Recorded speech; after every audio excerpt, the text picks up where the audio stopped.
लोकांकडून करवून घेणं या काळात अवघड आहे महाराज. बायको ऐकत नाही. या काळात 200 गावांनी ऐकणं माणसाचं अवघड आहे. आणि जो सहयोग सेलूनी केला पंडित महाराजा तो कायम करा. मी पंडित महाराजांच्या मागे. भिवू नकोस.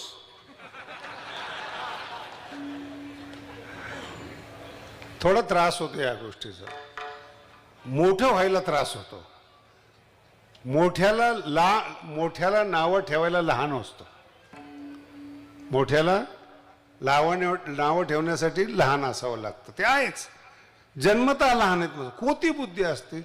माणसाच्या मेंदूमध्ये एक समज आहे आणि तो समज सोडत नाही. त्या समजेपासून मुक्त करणारी ज्ञानेश्वरी. नाही समजणार अजून तुम्हाला. तुम्ही ठरवलेलं आहे जगातला प्रत्येक धर्म प्रत्येक पंथ आणि त्या पंथाची मान्यता डोक्यात बसवलेली आहे की मला हेच वागायचंय. मुस्लिम धर्म आहे त्याला असं वाटतं की हा ड्रेस माझ्या धर्माचा आहे. वारकऱ्यांना वाटतं हा ड्रेस माझ्या धर्माचा आहे. ईसाई लोकांना वाटतं हा ड्रेस माझ्या ही समजूत आहे. आपण मनुष्य आहोत हे समजलं नाही पुढचं काय समजणार आहे. नियम आहे. माझा मुद्दा आहे नियम आहेत. कळणं वेगळं आहे. ठरवलेलं आहे की हाच माणूस मोठा आहे. महाराज या समजेनं सगळ्यात मोठं भारताचं नुकसान झालंय. सगळ्यात मोठं नुकसान झालंय. तालुक्यात आणि 10 संत येतो. कुणाची पुण्यतिथी करायची आणि एकही साधू समजलेला नाही. पण प्रत्येक गावाची तालुक्याची लोकाची समाजाची मान्यता आहे हा साधू मोठा आहे. कळला का मानला? बोला ना. मानलाय. समजलाच नाही तो. अहो ज्या महाराष्ट्रामध्ये ज्ञानोबा आहे त्या महाराष्ट्रामध्ये इतर संत आहेत आणि ते ज्ञानोबरापेक्षा मोठे आहेत आणि तिथे गर्दी होती. हा महाराष्ट्राचा अपमान आहे. समजून घ्या. का? माणूस मोठा आहे. दिलं काय समाजाला? समजून घ्या. माणूस मोठा आहे दिलं काय समाजाला? नीट आहे का? स्वतः मोठा झाला. स्वतः मोठा झाला. ज्ञानोबांनी समाजाला मोठं केलं. ते ज्ञानोबा आहेत. प्रत्येक साधू माझं नाव घ्या मला माना माझ्याकडे रिद्धी सिद्धी आपलंसं करतो. पंथ आपलेसे करतात. धर्म आपलेसे करतात. ज्याला धर्म समजलेला नाही तो सुद्धा धर्म परिवर्तनाच्या चळवळीमध्ये आहे. ज्याला ज्ञान कळालेलं नाही तो अज्ञानाला ज्ञान समजून समोरच्या मध्ये टाकतो.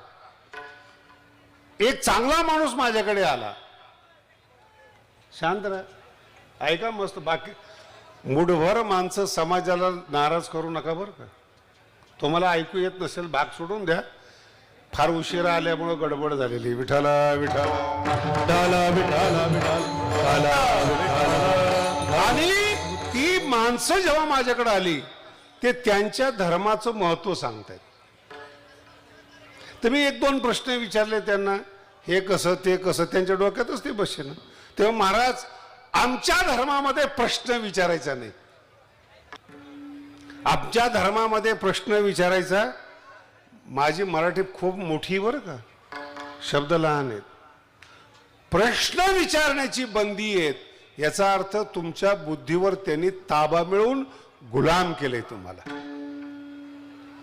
जिथं प्रश्न विचारण्याची मुभा नाही ती माणसं तुम्हाला गुलाम करतात. गीतेमध्ये याच्यावर सगळा खेळ आहे. प्रश्न आहे अर्जुनाचा. संशय आहे अर्जुनाचा. एतन्मे संशयम. हा माझा संशय. विचार. आणि जगामध्ये सगळ्यात मोठे सांगतो तुम्हाला ज्ञानोबा आहेत. तर्क करा हो. कुतर्काला महर्षी व्यास देखील घाबरतात. तर्केताम मा कुतर्केताम. तर्क करा पण कुतर्क करू नका. माऊली म्हणतात माझ्याकडे कुतर्की या. कुतर्कांची दृष्टे त्यांना सुद्धा मी नीट करतो. हे ज्ञानोबा आहेत. काय विचारायचंय ते विचारा, पण मोकळं व्हा. त्याचं नाव आहे ज्ञानेश्वरी. गाठी मनात नका ठेव, मोकळं व्हा. समज बदला. समज बदलण्यासाठी संगती. जो लहान मुलगा आहे आईच्याच संगतीमध्ये असतो. मी असे बरेचसे घरं पाहिलेत, 4 मुली असल्या आणि ते 5वा जर मुलगा झाला ना, ती मुलगा सुद्धा मुलीसारखा बोलतो. मराठी का? तो कोण आहे? मुलगा. पण घरात 4 बहिणी आहेत. त्या मुलाला हे समजत नाही की आपण मुलगा आहोत म्हणून. जेव्हा तो मुलाच्या सानिध्यामध्ये येतो मग त्याला ज्ञान होतं की बहिणी वेगळ्या आहेत तर मी मुलगा. असं मी तुमच्याबद्दल बोलतोय. जोपर्यंत संसारिकाच्या सानिध्यामध्ये आहात तोपर्यंत तुमची बुद्धी गुलाम आहे, संसारिकाप्रमाणे विचार करते. बरेचसे आध्यात्मिक म्हणवणारे देखील संसारिकाप्रमाणे विचार करतात. ते परमार्थात आलेत याचाच त्यांना अंदाज नाहीये. काय विचार केला पाहिजे, कसं, अंदाजच नाही. समज ठरवलंय त्यांनी डोक्यामध्ये हेच आहे म्हणून. आणि हा आग्रह, हा दुराग्रह अर्जुनाला घेऊन बुडाला.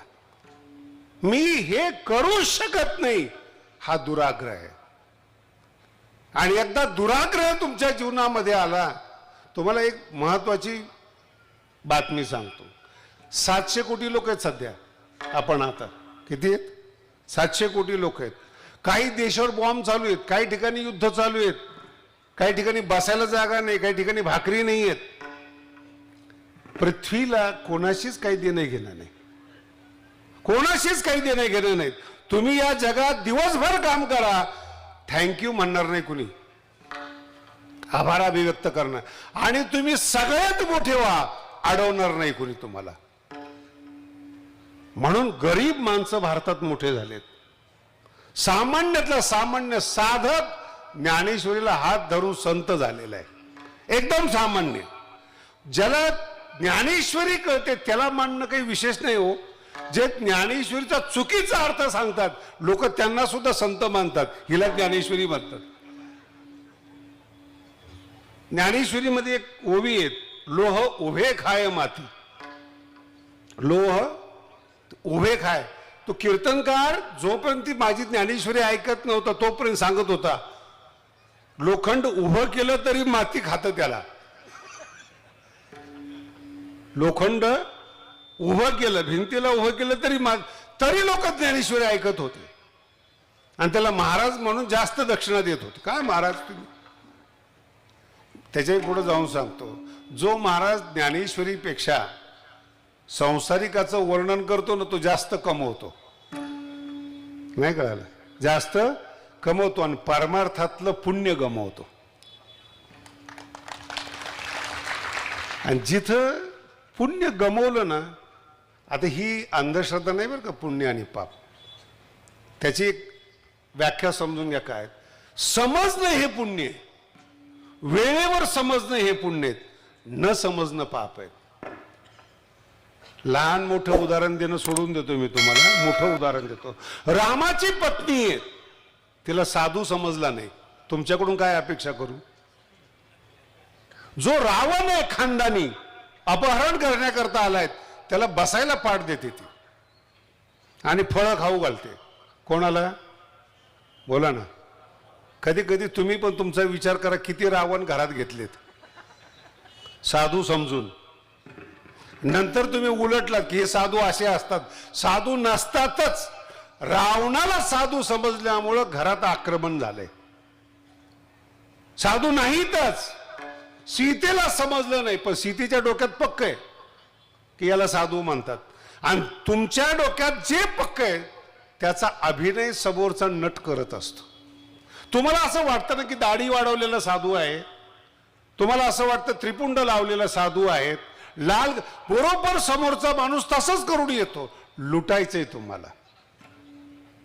आणि ज्याला देवाने भरपूर दिलेलं आहे तो लुटवण्यासाठी परमार्थामध्ये येतो. का की त्याला मिळालेले देवाकडून. सामान्याकडून काय घ्यायचंय त्याला? ज्याला सामान्याकडून घ्यायचंय त्याला दाखवायचंय. आणि तुमच्या डोक्यात ती समज आहे, याला साधू म्हणतात. हा परिणाम महाराष्ट्रावर झालाय. महाराष्ट्रावर सगळ्यात पहिले संत महाराष्ट्रातले ज्ञानेश्वर महाराज आहेत. समजून घ्या बरं का, माऊली काय आहेत. सगळ्यात पहिले संत ज्ञानेश्वर महाराज आहेत. आणि ज्ञानेश्वरी मुळं आजपर्यंत महाराष्ट्रात संत होतात, तिला जननी म्हणतात. कोणताही संत. एक ज्ञानेश्वरीमध्ये प्रकरण आहे, किती समजेल तुम्हाला माहीत नाही, पण लक्ष देऊन ऐकायला लक्षात येईल. तुमच्या निमित्ताने महाराष्ट्र ऐकतोय. 13व्या अध्यायामध्ये एक प्रकरण आलेले, अज्ञानम यदतोन्यथा. ज्ञानाचे 18 लक्षणं सांगितलेले आहेत आणि अज्ञान याच्या विरोधात आहेत असा एक शब्द आलेला आहे. अज्ञानम यदतोन्य, याच्या विरोधात जे आहे त्याला अज्ञान समजावं. माऊली त्याच्यावर पुन्हा ओव्या लिहिल्यात 100-150 एका शब्दावर. अज्ञानम यदतोन्य 100-150 ओव्या लिहिल्यात, अज्ञानी कसे आहेत. आणि मग ज्ञानोबरांच्या लक्षात आले की निवृत्तीनाथ महाराज समोर ऐकतायत. खूप गंभीरतेनं ऐका बरं का, खतरनाक प्रकरण आहे हे. म्हणजे माऊली काय आहेत, ज्ञानेश्वरी काय आहेत, हे समजण्याचं मुख्य स्रोत आहे. आणि ते 100-150 ओव्या लिहिल्यानंतर त्याचा समारोप करत असताना माऊली थोडी प्रार्थना करतात गुरुदेवांना. गुरुदेव, आपण सुज्ञ श्रोते आहात आणि एका शब्दाचं मी फार मोठं विश्लेषण केलेलं आहे, माझ्याकडून थोडा विस्तार झालेला आहे, थोडं माफ करा, बोलणं अधिक झालंय. माऊली म्हणतात बरं का, रसाळ बोलणं, अमृतात ते पैजा जिंकणारं बोलणं, भाव अक्षराच्या गाठीत असणारं बोलणं. बोलणारे ज्ञानोबा आपल्या गुरुदेवाला म्हणतात. गुरुदेव म्हणजे काय ते पण आज तुम्हाला कळेल. निवृत्तीनाथ महाराज म्हणजे काय, थोडा विस्तार झाला, मला माफ करा. निवृत्तीनाथाने एक शब्द दिलाय बरं का. निवृत्तीनाथ महाराज कोण आहेत माहिती ना सगळ्याला? गुरु आहेत. गंभीरतेने घ्या, निवृत्तीनाथ महाराज गुरु आहेत. आणि गुरु हा नेहमी गुरु असतो, म्हणूनच तो गुरु आहे. ज्या गुरुला सांगावं लागतं तुमचं ऐकतो तो तुमचा शिष्य आहे, तो गुरु नाही आहे. बरेचसे महाराज लोकांना सांगावं लागतं, अनेक गुरु असतात त्यांना, आणि मग ते महाराज पुढे होऊन काम करतात. गुरु इतके शिष्य आहेत ते संसारिक माणसं सांगतात, महाराज असं केलं पाहिजे. आमच्यावरही प्रयोग झाला होता भगवानगडावर. महाराज ही भिंत जरा तिरकी, म्हणलं बांधायचीच तशी, पुढं बोल.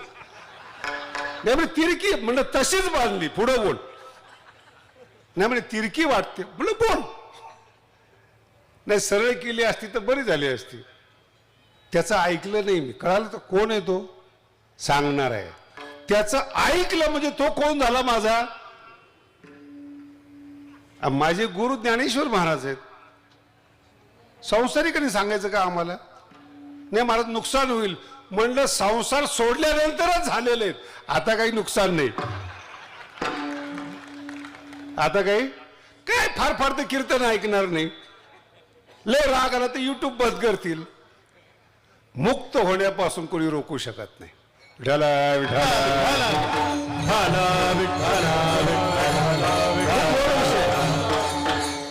म्हणून सांगतात कोण? निवृत्तीनाथ महाराजांच्या पुढे आपलं मनोगत अभिव्यक्त करतात. थोडा विस्तार झाला, गुरुदेव थोडं माफ करा. निवृत्तीनाथांना ज्ञानोबराय म्हणतात. आयुष्यभर धडा घ्यावर काय ओवींचं हे प्रकरण खूप चांगलं आहे, घरी गेल्यावर वाचा सुद्धा. मी संक्षिप्त सांगतोय तुम्हाला.